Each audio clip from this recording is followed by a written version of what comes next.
¿Estás segura de que quieres hacer esto, Elena? Mi abogada, Lucía, me miraba con preocupación mientras permanecíamos sentadas en la biblioteca de la mansión familiar. Han pasado 2 semanas desde el funeral del abuelo Roberto. Es hora. Apreté el sobre amarillo que contenía sus últimas palabras. Las palabras que cambiarían todo. Tu padre no se lo tomará bien. Mi padre nunca se toma nada bien, respondí, mirando por la ventana hacia el jardín donde mi abuelo solía enseñarme sobre las rosas. El ruido de autos llegando interrumpió mis pensamientos. La reunión familiar estaba por comenzar. Mi padre, Carlos Mendoza, fue el primero en entrar. Alto, cabello perfectamente peinado, traje italiano, la imagen del éxito empresarial. Elena, ¿qué hace tu abogada aquí? Esto es una reunión familiar. Por eso mismo está aquí, papá. Mi madre entró después, seguida por mis tíos y primos. Todos vestidos de negro, aunque sabía que algunos todavía celebraban en privado. Bien, terminemos con esto, dijo mi padre, sentándose a la cabeza de la mesa. Como nuevo CEO de Empresas Mendoza. En realidad, interrumpió Lucía, aún no se ha establecido la sucesión. Mi padre se rió. ¿De qué hablas? Soy el único hijo varón. La empresa es mía por derecho. El señor Roberto dejó instrucciones específicas. Saqué el sobre y lo deslicé hacia el centro de la mesa. ¿Qué es esto?, preguntó mi padre, su sonrisa desvaneciéndose. El verdadero testamento del abuelo. La habitación quedó en silencio. Imposible. Ya leímos el testamento la semana pasada. Ese era el testamento público, explicó Lucía. Este es el testamento privado, que el señor Roberto me entregó hace 6 meses. Mi padre agarró el sobre, pero Lucía fue más rápida. Como abogada designada, yo debo leerlo. Mientras Lucía abría el sobre, recordé la última conversación con mi abuelo. Flashback, 6 meses antes. Elena, mi niña, siéntate conmigo. Mi abuelo estaba en su jardín de rosas, más delgado que nunca, pero sus ojos seguían brillando con la misma intensidad. ¿Qué pasa, abuelo? Necesito contarte algo. Algo que debí decirte hace mucho tiempo. Sacó una foto vieja de su bolsillo. En ella, una mujer joven sostenía a un bebé. ¿Quién es? Tu verdadera abuela. Isabella. Mi corazón se detuvo. Pero, la abuela María. María fue mi segunda esposa. Isabella. Isabella era mi verdadero amor.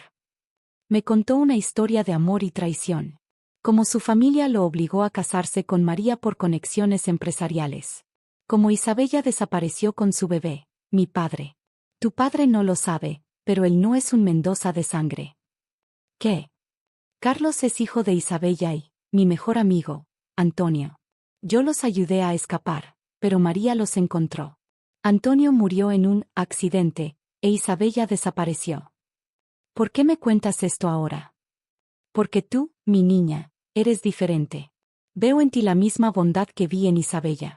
La misma inteligencia, la misma fuerza. Tosió violentamente.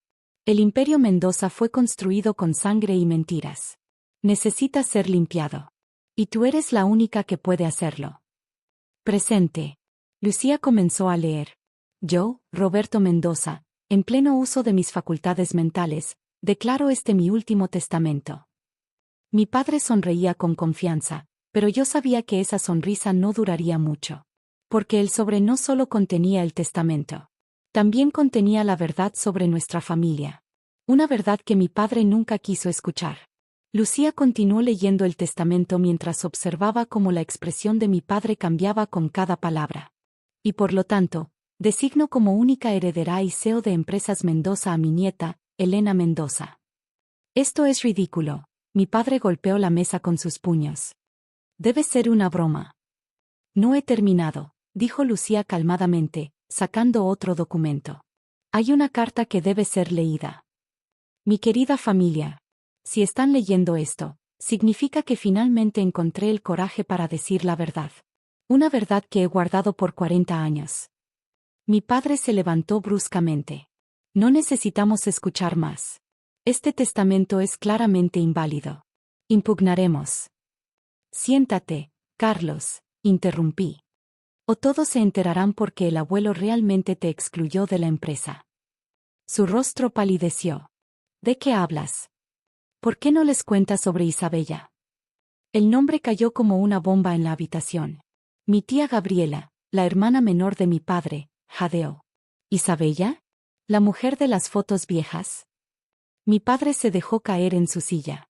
Lucía, por favor, continúa, dije. Carlos no es mi hijo biológico, leyó Lucía. Es hijo de Isabella y Antonio Ruiz, mi mejor amigo y socio original de la empresa.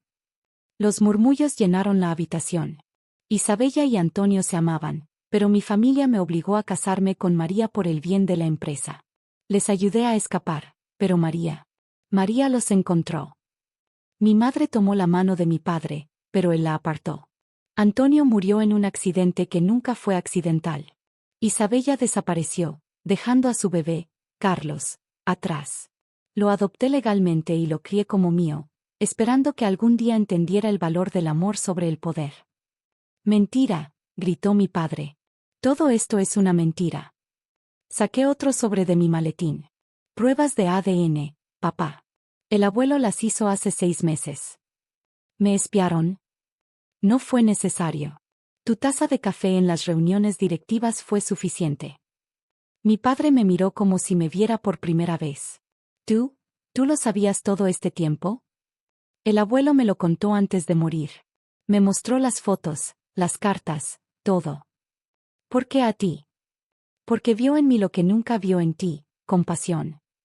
Lucía sacó más documentos.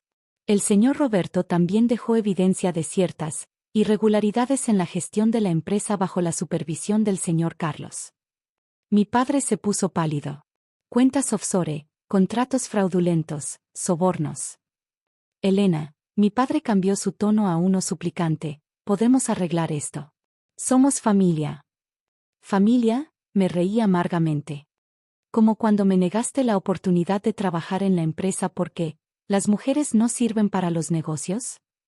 Era por tu bien. ¿Cómo fue por el bien de Isabella y Antonio? El silencio cayó pesadamente en la habitación. Hay una salida, dije finalmente. El abuelo la preparó. Deslicé un sobre azul hacia él. ¿Qué es esto? Tu oportunidad de hacer lo correcto, por una vez. Mi padre abrió el sobre azul con manos temblorosas. ¿Una fundación? La Fundación Isabella, confirmé. El abuelo la estableció hace 6 meses. Su propósito, ayudar a mujeres empresarias y víctimas de violencia doméstica. ¿Y esto qué tiene que ver conmigo? Simple. Puedes dirigir la fundación. Un trabajo respetable, un buen salario, y lo más importante, la oportunidad de corregir los errores del pasado. Mi padre miró los documentos, su rostro una mezcla de emociones. ¿O prefieres que hagamos públicas las pruebas de tus actividades ilegales? Me estás chantajeando. Te estoy dando una opción. Más de lo que Isabella y Antonio tuvieron. Mi tía Gabriela se levantó. Yo recuerdo a Isabella. Era hermosa, amable. Un día simplemente desapareció y nadie nos dijo por qué.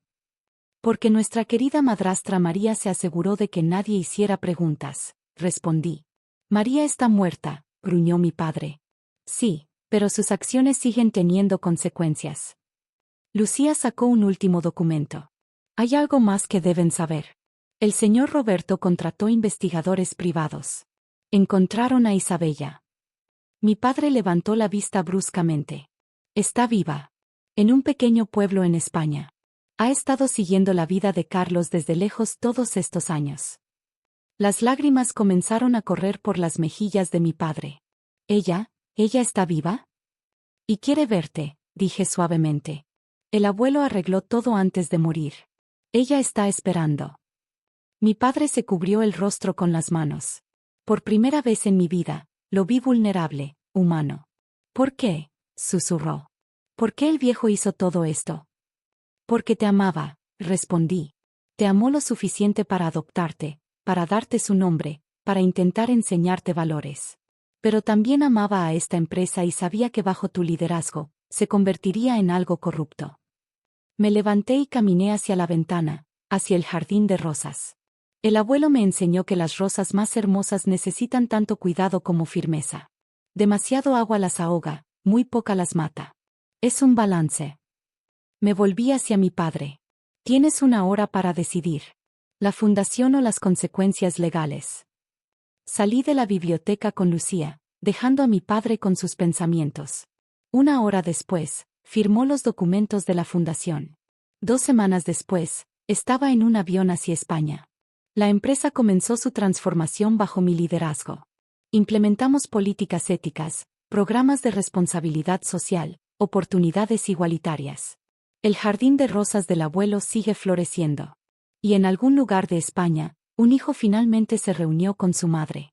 Porque a veces, la verdadera herencia no está en el dinero o el poder, sino en la capacidad de corregir los errores del pasado. El abuelo Roberto lo entendió al final. Y yo solo cumplí su último deseo. Hacer las cosas bien. Un año después. Elena, tu padre está aquí. Levanté la vista de mi computadora. Mi padre, más delgado, más cano, pero con una paz en sus ojos que nunca había visto antes. La fundación ayudó a 100 mujeres este año, dijo en lugar de un saludo. Lo sé. Leo los informes. Isabella, mamá, está orgullosa.